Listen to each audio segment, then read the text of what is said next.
나는 아주 쉽게 배신하는 존재입니다. 나는 절대로 안 그렇다라고 이야기를 하지만 누구든지 어려운 상황에 딱 부딪혀 보면 자기의 유리한 입장에서 이야기하게 되고 또 사람이 없는 곳에서는 아니라고 부인할 수밖에 없는 나약한 존재, 그것이 바로 인간이 아닌가. 그래서 인간은 결코 신뢰할 수 있는 존재는 결코 아니다. 전적으로 신뢰할 수 있는 존재는 우리 하나님밖에 없습니다. 그러므로 오늘도 하나님을 바라보면서, 신뢰할 수 있는 하나님을 바라보면서, 인간을 바라보며 신뢰했다가 실망하지 말고 하나님을 바라보면서 묵묵히 12월은 침묵의 행진을 거듭해 나가기를 원합니다. 그래서 이 침묵의 행진 속에서 한 바퀴, 두 바퀴, 세 바퀴 돌았던 이스라엘 백성들이 어느덧 마지막 주님이 말씀하신 그 음성을 듣고 그 행진의 결과가 여리고를 무너뜨렸던 그 놀라운 사건들을 기억하면서 12월 세상은 온통 시끄럽습니다. 시끄러움 속에는 하나님의 음성을 들을 수 없습니다. 2018년을 준비해 나가는 그 모든 일들은 하나님께서 이미 우리가 지난주에 말씀을 드렸듯이 이 침묵의 영성을 통하여서 2018년을 준비해 나간다면 아마도 2018년은 저와 여러분의 생애에 그 엄청난 문제, 그 엄청난 그 장애물, 그런 것들의 여리고들이 무너뜨리고 계속적인 가나안에 진군해 나가는 그런 은혜들이 있기를 원합니다. 자, 사람은 무엇을 보느냐가 참 중요합니다. 그것이 우리의 인생을 좌우하는 게 아닌가. 오늘 아침에 무엇을 보는가, 눈을 뜨고 무엇을 보는가, 하루의 일과를 시작하면서 무엇을 보는가, 아니 내 생애 전체를 가만히 돌아보면 그 바라봤던 것들이 오히려 내 영성이 되어버려서 어느덧 내 인생의 모든 좌표를 좌지우지했던 그러한 것들을 참 많이 깨닫게 합니다. 물 주전자 끓는 그 모습을 우연찮게 사람들은 지나봤지만 한 사람은 뚫어지게 관심을 가지고 바라본 사람이 있습니다. 그 사람이 바로 와트라는 사람이죠.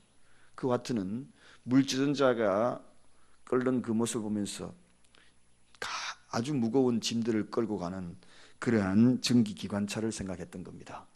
조그마한 물 끓는 주전자를 보면서 그 엄청난 무거운 쇳덩어리를 끌고 가고 그 위에다가 또 짐까지 싣고 가는 전기기관차를 생각한 겁니다.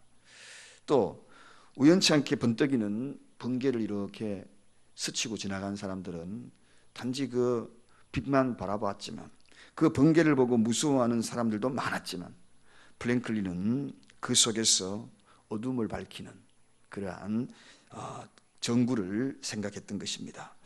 또 우리가 생각하고 있는, 잘 알고 있는 조각가 로댕에 대한 이야기, 그저 바위덩어리 하나 우두커니 쓸모없는 바위덩어리처럼 생각하고 사람들은 걷어차고 가고 그리고 별로 관심조차도 두지 않았는데 이 로댕은 그 바위덩어리 그걸 바라보면서 그 바위 속에 한 젊은 청년의 고뇌하고 생각하는 그러한 한 청년의 상을 보지 않습니까? 미래를 짊어지고 가는 한 청년, 그 생각을 그 한 바위덩어리 속에서 보고 있지 않습니까? 또 사람들은 굉장히 징그럽게 여기고 혐오스럽게 여기는 쥐라고 이야기하기가 더 표현하기가 좀 그렇지만 쥐새끼 이렇게 표현하는 게 오히려 더 맞을 것 같습니다. 그런데 그 쥐를 보면서 많은 사람들은 징그럽게 생각하고 또 혐오스럽게 생각했지만 우리가 잘 알고 있는 디즈니는 그 쥐를 보면서 평화를 생각했고 또 박애를 생각했고 그리고 자유의 대표성을 띠는 그러한 애교스러운 미키마우스를 생각하지 않습니까? 여러분, 우리가 지금 무엇을 보는가? 그래서 끊임없이 성경에는 이야기하지 않습니까? 보는 것, 즉 예수를 바라보라고, 예수를 바라보라고. 즉 바라보는 것들이 우리의 영성이 되고 내 인생을 완전히 뒤바꾸는 그러한 것이 된다. 그들이 생애에 그 바라봤던 것들이 오늘날 여기에 이 빛을 보십시오. 얼마나 우리가 좋은 환경에, 그리고 또 그들이 바라봤던 것들이 영향력을 미쳤는지, 내가 예수를 계속 바라보고 그것이 표대가 되었다면 오늘 우리 가정에도 굉장한 영향력을 미칠 것입니다. 그저 단순하게 쥐 한 마리 바라보고 평화와 박애의 그 미키마우스를, 주전자 그거 끓는 거 하나 바라보고 엄청난 일들을 우리에게 좌지우지했는데, 우리가 이 세상을 창조하시고 그리고 이 땅에 인류의 구원자로 오신 그 메시아를 바라본다면 우리가 과연 이 세상에서 어떤 모습을 살아갈까? 여러분, 사랑하는 여러분, 우리는 오늘 무엇을 바라보는가에 대한 거기에 따라서 이렇게 다르게 나오는 생각들이 너무나 많다. 생각들이 너무나 달라진다. 여러분, 오늘 우리는 예수를 바라봄으로 말미암아 여러분의 가정 속에 지대한 영향력을 끼치기를 원합니다. 한 예수 크리스찬이 한 명만 제대로 믿으면 너와 내 집이 온통 구원의 반열에 들게 된다. 이게 성경의 이야기입니다. 모니카는, 우리가 잘 알고 있는 모니카, 기도의 어머니, 성 어거스틴의 어머니 모니카의 모습을 생각을 잠시 해보십시다. 그가 그의 시어머니, 그의 남편, 급기야 그의 자식까지 다 한 여인의 기도로, 한 여인의 모습을 통하여 변화시키지 않습니까? 그가 과연 누구를 바라보면서 그렇게 변화시킬 수 있었다고 생각합니까? 아무리 생각해도 쥐를 바라봤습니까? 아니면 주전자 뚜껑을 바라보면서 끓는 물을 바라봤을까요? 그가 바라봤던 것은 오직 예수 그리스도였다는 것입니다. 할렐루야. 그가 예수를 바라보니까 집안이 온통 바뀌어버렸어요. 오늘 이 세상에 십자가가 세워져 있는 교회들이 많습니다. 그 교회들이 예수를 바라본다면 이 세상은 어떻게 변화될까?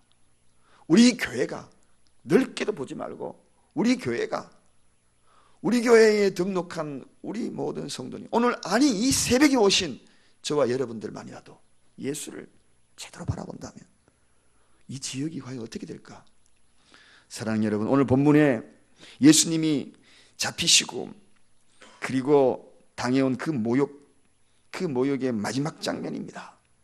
예수님이 원수들로 통하여서 마지막으로 십자가에 이제 조롱당하는 그러한 모습이 오늘 본문에 소개되고 있습니다. 예수를 매달았던 그들이 예수님을 바라보는 것이 어떻게 바라봤습니까? 위선자요, 이단자요, 그리고 아주 초라한 시골뜨기 갈릴리 한 청년으로만 바라봤던 겁니다. 그러니 그들에게는 예수에게 모욕을 주고 그들은 예수에게 가진 잔인한 행동을 다 하지 않습니까? 정녕 그들이 예수를 메시아로 정녕 바라봤다면 오늘 이런 일이 있었겠는가? 오늘 그들이 쭉 행한 예수님의 일정들을 한번 살펴보십시다. 예수님이 지금 여기까지 마지막 십자가에 매어 달리기까지, 이 초라한 모습에 오기까지 그들이 바라본 시선들을 한번 살펴보자는 이야기죠. 이 십자가의 그 길을 예비하고 그리고 예수를 생각해왔던 그들의 과정은 정말 가히 타락한 인간의 모습을 그대로 보여줍니다. 어쩌면 우리가 걸어가던 인생의 길이 오늘 그들의 모습과 다를 바가 무엇이 있을까? 그래서 우리는 정신을 번쩍 차려 무엇을 바라보는가? 우리가 시선만 잠깐 다른 곳으로 돌리게 되면 우리도 영락없이 이들과 동일한 선상에서 예수님을 바라보며 멸시하고 홀대하고, 아니 메시아로 인정하는 것이 아니라 시골떡의 한 청년으로, 역사에서 가장 가난한 시골 사람 한 사람으로 평가되어 버리고 또 그를 조롱하고 그를 원망하고 그런 존재가 되지 않을까 두려운 마음으로 한번 살펴보십시다. 첫 번째, 예수님이 잡히시던 밤에 끌려간 장소가 어디입니까? 대제사장 가야바의 장인의 안나스 집입니다. 거기 가가지고 하석들로부터 침뱉음을 당하고 손으로 두들겨 맞습니다. 아니 예수를 그런 존재로, 그들 눈에 비친 예수는 그저 침뱉고 조롱하는 그런 존재, 가야바의 장인 안나스 집, 첫 번째로 거기서 당하는 모습. 그 다음으로 끌려간 곳이 바로 대제사장 가야바, 바로 사내들인 공회, 가야바가 있는 사내들인 공회입니다. 거기 가가지고도 침뱉음을 당하고 심지어는 주먹으로 맞았다, 심지어는 손바닥으로 맞았다, 그렇게 마태복음에는 기록을 하고 있습니다. 주먹을 탁 쥐고 머리를 탁 치고 얼마나 잔인한 인간의 모습입니까? 또 세 번째로 끌려간 곳이 빌라도의 관사입니다. 거기 가가지고 갈릴리 출신이라는 이유 하나만으로 갈릴리법에 의해서 다스린다. 예수님이 왜 갈릴리법에 의해서 다스립니까? 지금 당대에 다스려져야 될 법은 로마법이죠. 그런데 갈릴리법에 의해서 사법권을 가지고 그를 다스리고 능욕하는 모습, 그러니까 너무나 우습게 봤다는 것입니다. 한마디로 고을법을 가지고 사람을 사형 선고를 한다. 이게 말도 되지 않는 법 아닙니까? 얼마나 초라한 존재로 봤으면 예수님을 그런 식으로 평가하겠습니까? 또 뿐만 아닙니다. 헤로데에게 끌려간 예수가 얼마나 업신여김을 당하고 희롱을 당했습니까? 누가복음에는 그렇게 소개를 하고 있거든요. 엄청난 희롱을 당합니다. 네가 왕이냐, 유대인 왕이냐 하면서 조롱을 합니다. 다섯 번째로 끌려갔던 곳이 다시 또 빌라도에게 관저에 끌려옵니다. 거기에서 채찍을 엄청나게 많이 맞지요. 우리가 패션이라는 영화에 우리가 한 번쯤은 다 봤을 것입니다. 그 잔인한 채찍, 그 채찍이 한번 휘칠 때마다 살찜이 뜯겨가고 거기에 옷을 벗기고 홍포를 입히고 가시면류관을 씌우고 갈대를 가지고 때리고 침 뱉고 머리를 치고 거기서 끝나지 않았어요. 입혔던 홍포를 다시 벗기고 그리고 다시 예수에게 희롱하고 또 때리고, 이게 바로 인간의 타락성이라는 것입니다. 무엇을 바라보고 있는가? 또다시 마지막으로는 결국은 십자가에 매달고 모욕하고 조롱하고 희롱하고 이러한 장면들이 쭉 소개되고 있지 않습니까? 이것이 인간의 생각입니다. 타락한 인간은 엄청 잔인합니다. 여러분, 태어날 때부터 잔인하게 태어나는 거예요. 움켜쥐려 그러고 자기 것 지껏 챙기려 그러고, 오늘 성경에 보니까 지나가는 자, 대제사장, 서기관 29절 31절 함께 십자가를 못 박으려고 하는 자 모두가 다 조롱하였다, 그렇게 생각합니다. 역시나 타락한 자의 모습입니다. 십자가의 도가 멸망하는 자들에게는 아주 미련한 모습을 그대로 보여주잖아요. 사랑하는 여러분, 가끔씩 기독교를 모욕하는 그러한 일들을 쫙 읽어보면 정말 오늘 보이지 않는 그러한 채찍, 침뱉음, 그리고 가시면류관 이런 것들이 댓글로 쫙 올라오는 것이 바라보면 기가 막힐 정도로 예수 그리스도를 모욕하는 대목이 참 많이 나옵니다. 사랑하는 여러분, 이것이 왜 그럴까? 왜 그럴까? 그들의 생각 속에 갖고 있는 것들이 문제라는 것입니다. 사랑하는 여러분, 이렇게 다른 생각을 가지고 바라보면 시선도 달라지는 거죠. 우리가 생각을 잘 채워야 합니다. 생각이 중요합니다. 육체의 소욕은 성령을 거스리고 성령의 소욕은 육체를 거스린다, 그렇게 이야기하고 있습니다. 그러나 저는 오늘 이 새벽을 찾은 여러분, 저와 여러분 너무나 감사합니다. 왜냐하면 하늘 생각을 가지고 그리고 하늘 시선으로 바라보기 위해서 오늘도 이 새벽을 깨우시고 이곳에 올라오셨기 때문입니다. 그래서 하나님의 우리에게 허락하신 이 하늘 생각은 바라보는 시선이 달라요. 고난의 종, 그렇게 온 예수, 매맞는 예수를 어떻게 바라봅니까? 저가 맞으면 우리의 허물로 인하며, 이렇게 바라봅니다. 얼마나 감사하지. 고난의 종, 그 초라한 예수가, 십자가에 매어 달리는 그 예수가 우리의 죄를 위하여 돌아가신 그 모습으로 고백할 수 있는 그러한 시선으로 바라볼 수 있다는 것이 얼마나 큰 은혜인지, 메시아로 바라본다는 것입니다. 수치와 능욕을 당하고 마침내 십자가에 매어 달리고 피를 흘리고 이런 모든 것들을 구속사의 한 은혜로 바라본다는 것, 이건 아무나 생각할 수 있는 것이 아닙니다. 그 생각을 성령께서 주신 것입니다. 이것이 바로 은혜라는 것입니다. 이것이 바로 종교계의 5대 강령의 오직 은혜라는, 이 은혜를 알았다는 것, 이거 깨닫는 건 아무나 깨달을 수 있는 것이 아닙니다. 모든 수고와 가난, 고초 이런 것 다 매맞는 것, 조롱, 희롱, 십자가에 못 박히신 것, 이 모든 것들을 어제 말씀을 드렸죠. 대속의 은혜라고. 어제 바로 이 대속의 은혜, 이 은혜를 깨닫는 것, 만극하신 하나님의 사랑으로 깨닫는 것, 아무나 깨달을 수 있는 것이 아닙니다. 이는 하나님의 대속의 은혜 이 자체는 하나님께서 성령으로 우리에게 주시지 아니하면 누구든지 주라 고백할 수 없는 엄청난 은혜를 입었다는 것입니다. 여러분, 저는 십자가는 만왕의 왕이 올라가는 자리로 바라보기 시작합니다. 그렇지 않습니까? 저기는 아무나 매달리지 않은 것입니다. 만왕의 왕이 매달린 것이구나. 저기가 바로 하늘 보좌 앉으신 주님의 자리구나. 손과 발에 박힌 그물은 세상 만민을 그 앞에 경배케 하는 그러한 권능의 홀이 되는구나. 가시면류관을 쓴 것은 영혼을 상징하는 것이구나. 죄인된 저를 만드시고 여러분을 만드시고 미움을 사랑으로 만드는 그러한 장소, 저주를 축복으로 만들고 부끄러운 치욕을 영광으로 만드는 그러한 시선으로 바라봅니다. 여러분 어떻습니까? 이게 바로 우리의 이 하나님이 그렇게 바라보며 그 시선을 완전히 송두리째 바꿔놨다는 것입니다. 여러분 이 마음으로 오늘 세상을 한번 쫙 한번 바라보십시오. 성령께서 주시는 사랑으로 미움을 사랑으로 바꾼 이 세상, 그렇게 한번 바라보시면 저 사람의 장점만 속속 보입니다. 미워할 대상이 긍휼의 대상으로 바뀌는 거죠. 야, 이거 멋집니다. 저는 부정적인 사람은 안 좋아합니다. 매사에 여러분 하나님이 우리에게 주시는 것은 세상을 바꿀 수 있는 시선입니다. 십자가의 사랑은 세상을 바꿀 수 있는 시선입니다.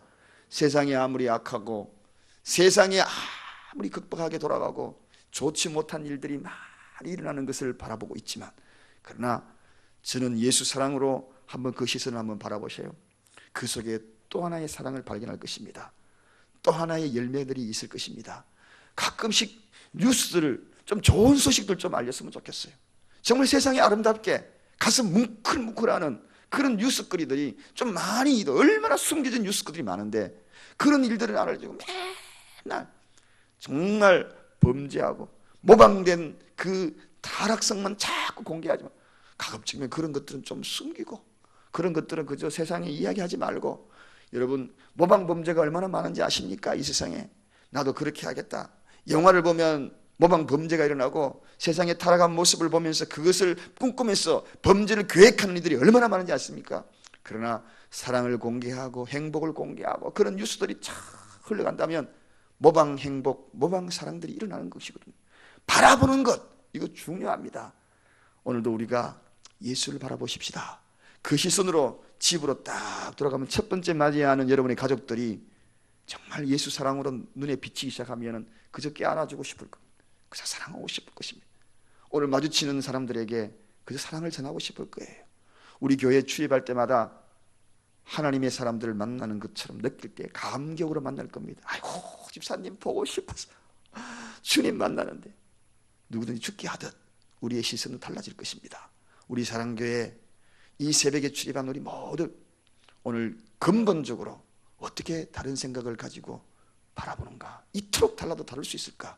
예수를 바라보며 생각을 고쳐먹고 나가는 저와 여러분이 되시기를 주님의 이름으로 간절히 축원드립니다. 기도하겠습니다.